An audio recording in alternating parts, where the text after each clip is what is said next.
want to start off with a moment of silence to do with as you please, and we'll follow it with the serenity prayer.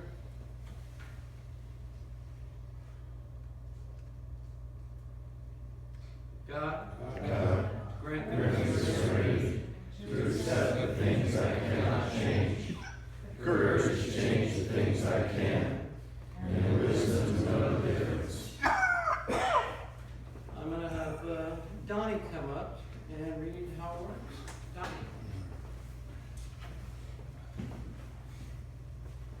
Johnny Alcoholic? Hey, Donnie. This is how it works.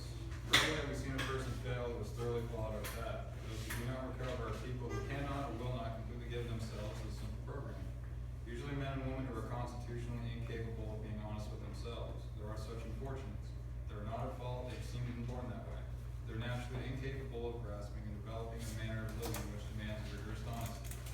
Their chances are less than average. There are those too who suffer from grave emotional and mental disorders, but many of them do recover if they have capacity to be honest. Our stories disclose in a general way what we used to be like, what happened, and what we are like now. If you have decided you want what we have and are willing to go any length to get it, then you are ready to take certain steps.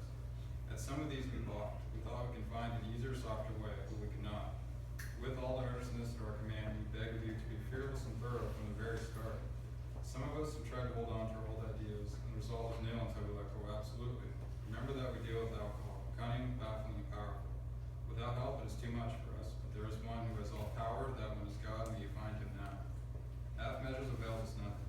Stood at the turning point. We asked his protection and care complete abandon. Here are the steps we took, which are suggested as a program of recovery.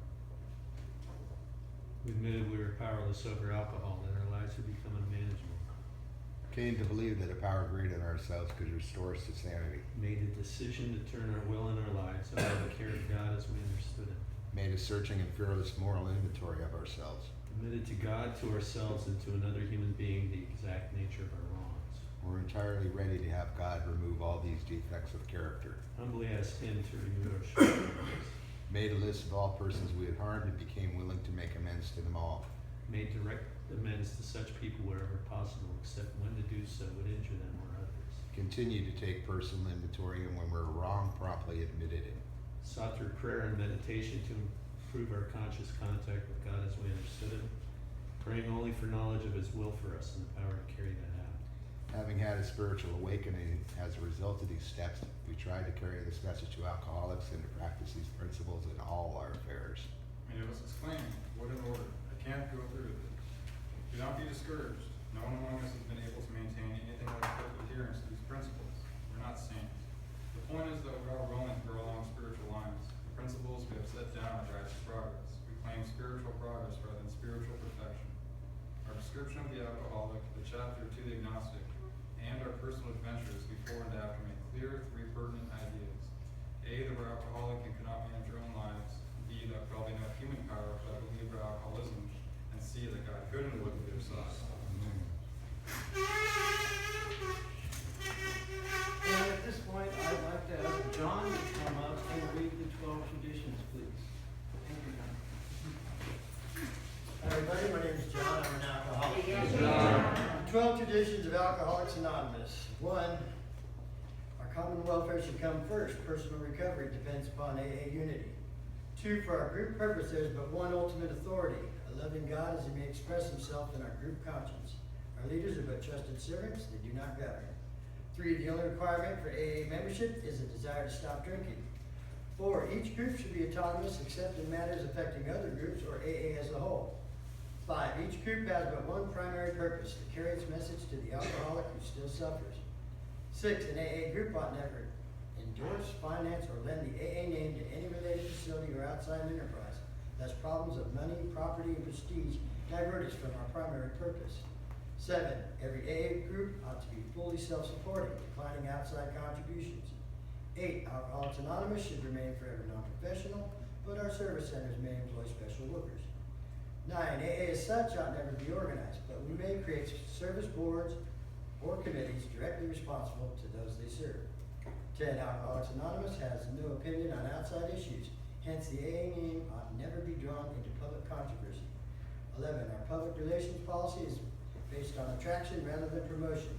We We need to always maintain personal anonymity at the level of press, radio, and films. 12, anonymity is the spiritual foundation of all our traditions, ever reminding us to place principles into our personalities.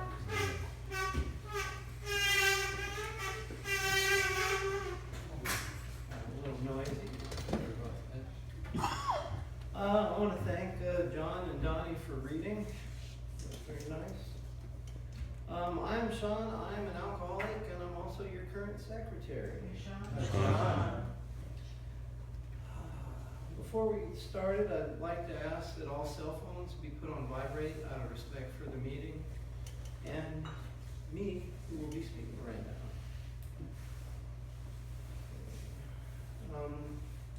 After the desserts tonight, there will be a regular AA meeting. So if you're hungry for some nice sweet stuff, I know somebody's mother, wink, wink, who made brownies. So, and I can personally vouch that they are good, and there are other people whose anonymity I cannot break that took a lot of the brownies home. So I'm going to go ahead and give a little brief history of Five Cities Fellowship. It's been here a lot longer than I have. I've only been attending about 8.5 years. But through those times, it has completely changed my life. So, here we go. Tonight, Friday, December 4th, 2015, we are gathered here at 37320 Mission Boulevard in Fremont, California, to celebrate the 55th anniversary of Five Cities Fellowship of Alcoholics Anonymous. We want to review a little bit about, like I said, the birth and the history. Most of us know that there are many AA fellowships in Fremont, many fellowships in Alameda County, many fellowships in the Bay Area, many fellowships in California. But we are grateful for the opportunity to attend meetings day or night, almost any hour of the week. Those of us who call Five Cities Fellowship our home fellowship believe that there is something special about our meetings, about our fellowship, and our spiritual fellows that attend. There are traditions at Five Cities that have been carried down through the decades. It's a long time. Traditions that make the fellowship different from many others. Not that our fellowship, that the other fellowships are bad. To the contrary, AA and God's design for living has saved our lives and blessed us with the gift of sobriety. But there is an old-time quality about Five Cities Fellowship. That old-time quality is expressed in our traditions. The primary purpose of any AA group is to carry the message to the alcoholic who still suffers. And our founders exemplified this principle when they initiated the traditions of Five Cities Fellowship. These God-inspired traditions are one of the reasons Five Cities is a unique and special place to the broken people who stumble through these doors here. It is often noticed by visiting AA members to our fellowship that we have embraced and continue to hold on to the original spirit that prevailed in those early days of AA in the cities of Akron and New York. One of our most sacred traditions at Five Cities Fellowship is that everybody gets to talk.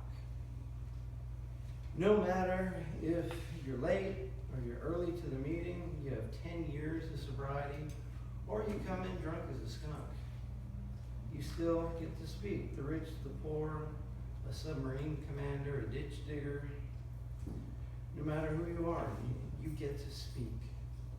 Everybody gets a chance to talk. This tradition and our traditions of a first step meeting is a meeting that's dedicated to the new member. It has great spiritual significance for newcomers who are made to feel that they have found a haven at last.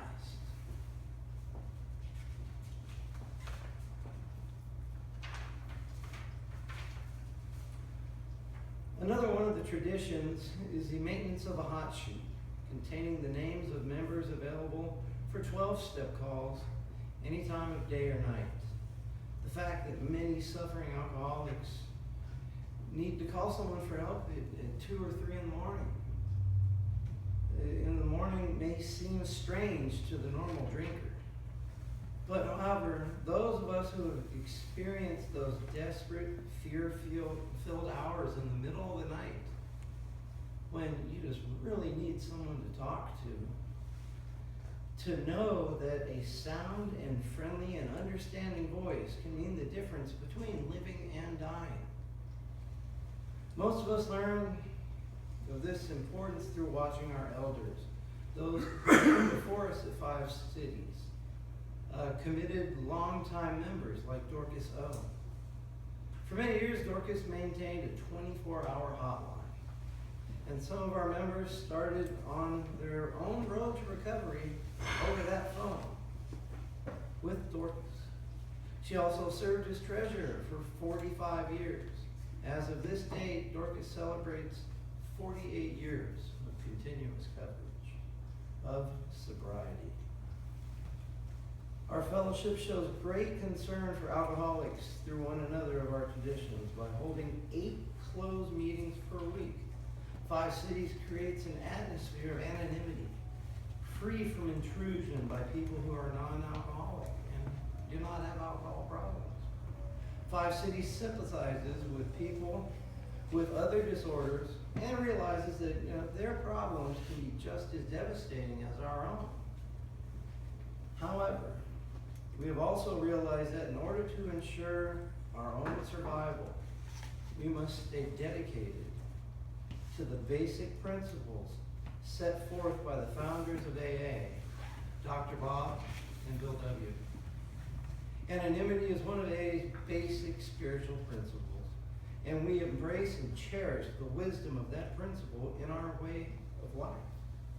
However, in telling our history, license is taken and no apology is made for mentioning some of the people who participated in founding the 5 Cities Fellowship.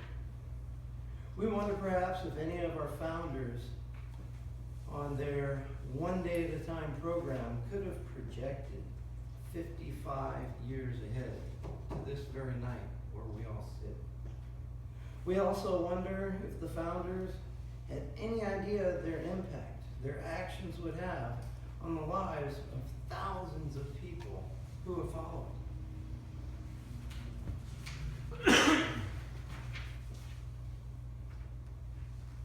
On July 11th, 1949, Brooks Carpenter sobered up at the Santa Clara Fellowship in Alameda. He moved to Fremont and with the help of his younger brother Hugh, helped with the formation of what is now the Fremont Group of Alcoholics Anonymous. Back then, Fremont Group held meetings only once a week at a local church. About this time, their sister Dorcas went to her first meeting and became sober as well. It became apparent to some members of the newly formed group that one meeting per week was not going to be enough to support the quality of sobriety that they all deserved. On November 10th, 1960, a lease was signed at the property now known as 5 Cities Fellowship. The rent right here was $100 a month.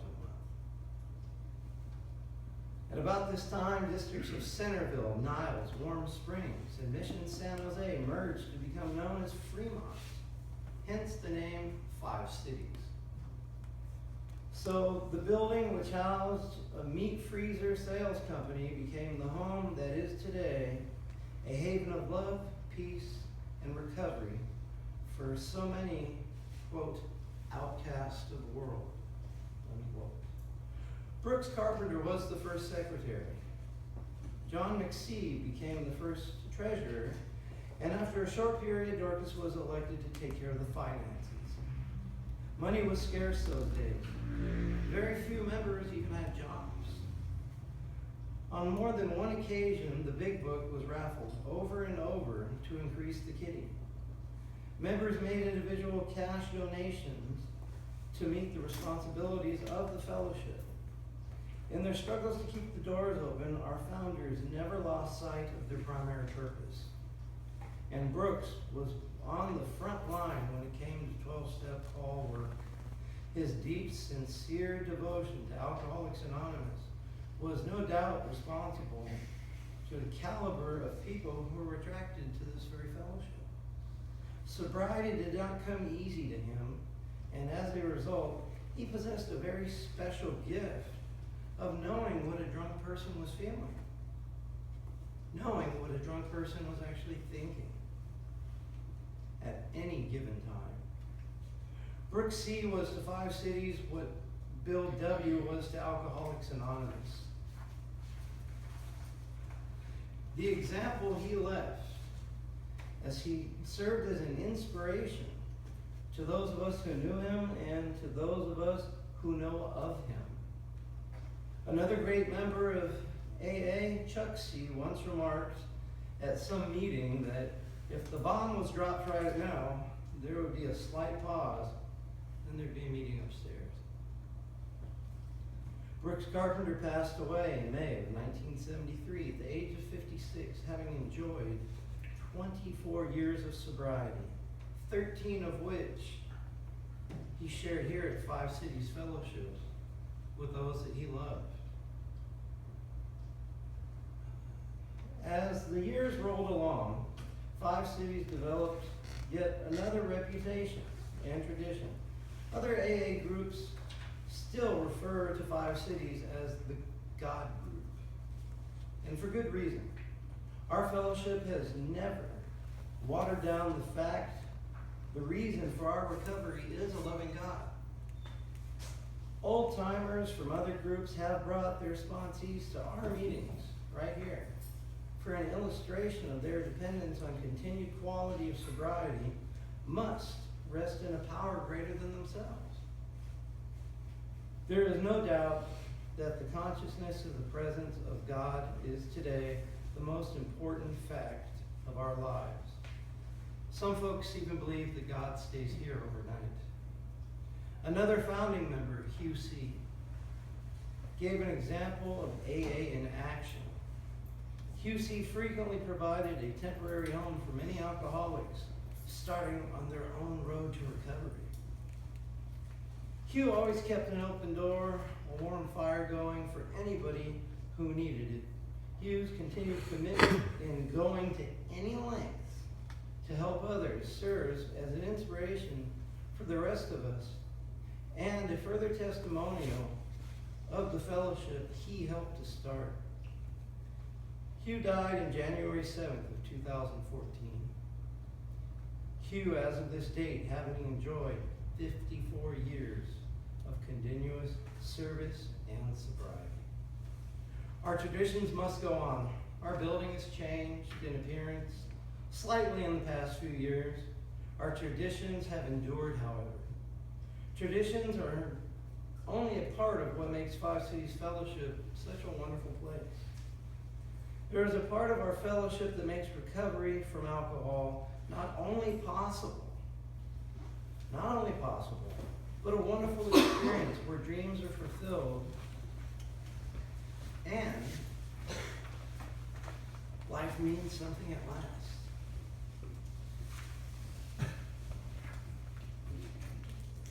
Part of Five Cities that brings so much joy and happiness to the suffering alcoholic is all of you, the members of Five Cities.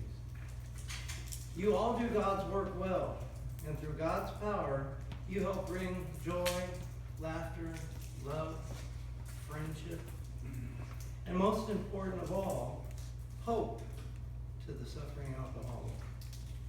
Each and every one of you do a part to keep these doors open. People can find a new life and have a chance for happiness. And in doing so, you find yourself here.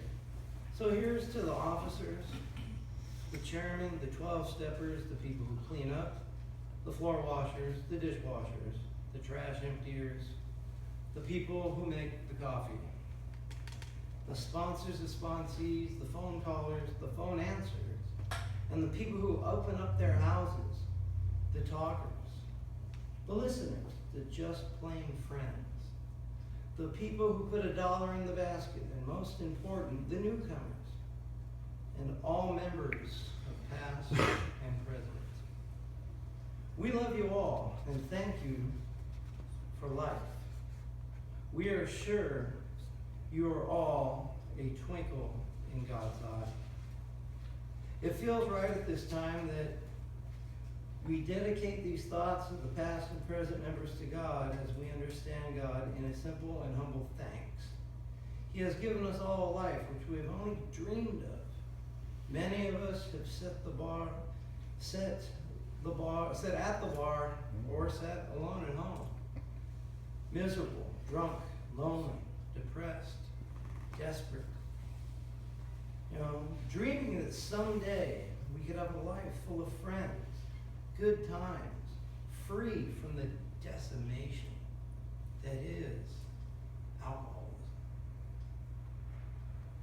Well, my dear friends, we all sit here bearing witness that a loving God has and will continue to hear our prayers for help. And for this, dear God, we all thank you. We have attempted to present a picture of how Five Cities Fellowship was founded and the traditions it has held dear over the past 55 years. To those who are new, we beg of you to become a part of Five Cities Fellowship.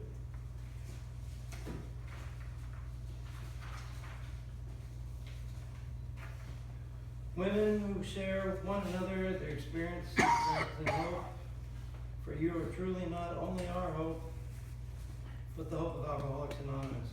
So join with us that we may keep foremost the responsibility, which is what we have been charged with. We praise God in His goodness and honor Alcoholics Anonymous in its love for the suffering alcoholic.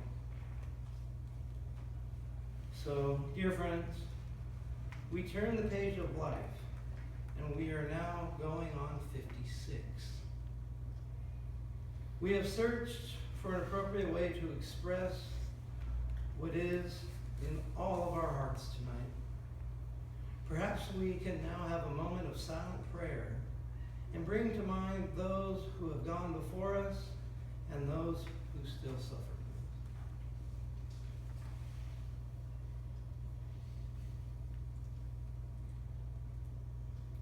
Thank you. Our book is meant to be only suggestive. We realize we know only a little. God will constantly disclose more and more to you and to us. Ask Him in your morning meditations what you can do today for the man who is still sick. The answers will come if your own house is in order. But obviously you cannot transmit something you have not got. See to it that your relationship with Him is right, and great events will come to pass for you and countless others. This is a great fact for us.